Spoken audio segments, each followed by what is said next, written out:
Hi students, இன்றைக்கி ஒரு மாலிக்குள்ளே எது சென்ட்ரல் ஆட்டம்ன்றதை ஈஸியாக கண்டுபிடிக்கிற ரூல்ஸ் பார்க்கலாம்.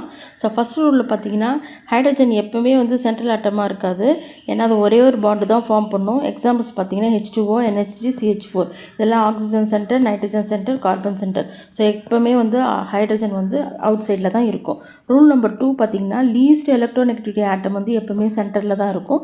எக்ஸாம்பிள்ஸ் பார்த்தீங்கன்னா CO2, SO2, NH3, PCl3. So இதெல்லாம் தான் எக்ஸாம்பிள்ஸ். இதில் கார்பன், சல்ஃபர், நைட்ரஜன், பாஸ்பரஸ் தான் இதில் சென்டராக இருக்கும். ரூல் நம்பர் 3 பார்த்தீங்கன்னா ஆட்டம் வித் ஹையஸ்ட் வேலன்ஸியோ இல்லை பாண்டிங் கெப்பாசிட்டி இருந்ததுன்னா அது சென்டர் ஆட்டமாக இருக்கும். ஃபார் எக்ஸாம்பிள் கார்பனுக்கு 4 பாண்ட்ஸு, நைட்ரஜனுக்கு 3 பாண்ட்ஸு, சல்ஃபர், பாஸ்பரஸ், அயோடினில் எக்ஸ்பேண்டட் ஆக்டெட்னு சொல்லுவாங்க. ஸோ எக்ஸ்பேண்டட் ஆக்டெட்னா என்னென்னா வேலன்ஸ் இல்லை 8 எலக்ட்ரான்ஸை தாண்டி இன்னும் அதிகமாக இருக்கும். அதாவது பாண்டிங்க்கு அப்புறமும் அதிகமான எலக்ட்ரான்ஸ் இருக்கும். அதுதான் நம்ம எக்ஸ்பேண்டட் ஆக்டெட்னு சொல்லுவோம். ஸோ அந்த மாதிரி இருந்ததுன்னா அதுவும் சென்ட்ரல் ஆட்டமாக இருக்கும். ரூல் நம்பர் 4 பார்த்தீங்கன்னா இப்போ எல்லா ஆட்டம்ஸும் சேமாக இருந்ததுன்னா, ஃபார் எக்ஸாம்பிள் இங்கே பார்த்தீங்கன்னா அயோடின் 3ன்னா ஸோ 3 அயோடின் இந்த மாதிரி எழுதிட்டு மிடில் இதை தான் நம்ம சென்ட்ரல் ஆட்டமாக கன்சிடர் பண்ணோம்.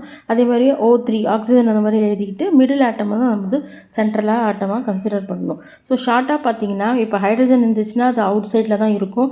லோயஸ்ட் எலக்ட்ரோநெகட்டிவிட்டியாக இருந்ததுன்னா அது சென்டரில் தான் இருக்கும். அதே மாதிரி நிறைய பாண்ட்ஸ் இருந்ததுன்னா அது சென்டரில் தான் இருக்கும். சேம் ஆட்டம்ஸாக இருந்ததுன்னா ஒரு ஆட்டம் மிடில் இருக்கிறது சென்டரில் இருக்கும்.